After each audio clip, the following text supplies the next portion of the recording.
Salutations tout le monde, j'espère que vous allez bien. Ça fait longtemps que je vous ai pas fait de vidéo.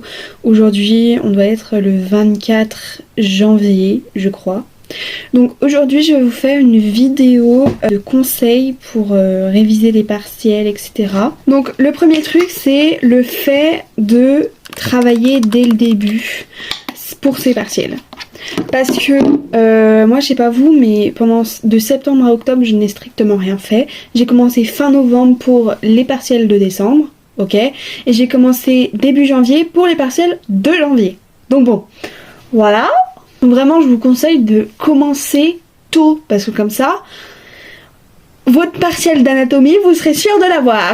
Non, plus sérieusement, même si vous commencez à 15h, il faut vraiment que vous ayez un programme fixe. C'est-à-dire que vous pouvez vous lever un peu plus tard que d'habitude, il n'y a pas de souci. Mais si vous commencez à 15h, ne vous levez pas à 10h. Parce que tout ce temps que vous avez, vous pouvez l'investir dans les révisions. Et comme ça, l'après-midi, vous n'aurez pas à réviser. Travail tant d'heures. Moi, je sais que je vais mettre en place cette tactique pour le deuxième semestre. Je vais dire chaque jour, je travaille 3 heures. Maximum. Ensuite, essayez de trouver votre méthode de travail pour les études sup, parce que oui, ma méthode de travail a bien changé des études sup au lycée. Directement, rapidement. C'est-à-dire que moi, je ne peux pas travailler chez moi par exemple. Et ça, je l'ai appris, je sais pas, en novembre. Du coup, je vais à la BU pour travailler, ce qui est beaucoup mieux.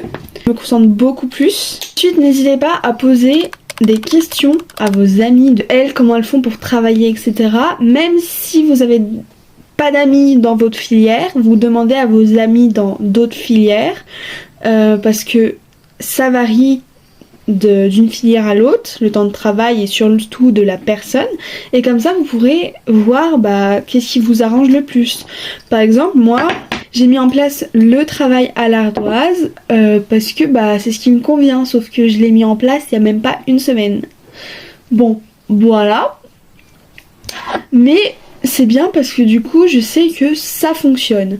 Aussi, il faut savoir que je recopie mon cours sur un cahier de brouillon. C'est-à-dire que j'ai un cahier de brouillon où il n'y a que de l'écriture. Mon cahier de brouillon est rempli d'écriture. Ça ressemble à peu près à ça, vous voyez, sur toutes les pages. Voilà. Ensuite, si vous n'avez pas d'ardoise, ne vous inquiétez pas, parce que je sais que les ardoises ça coûte un peu cher.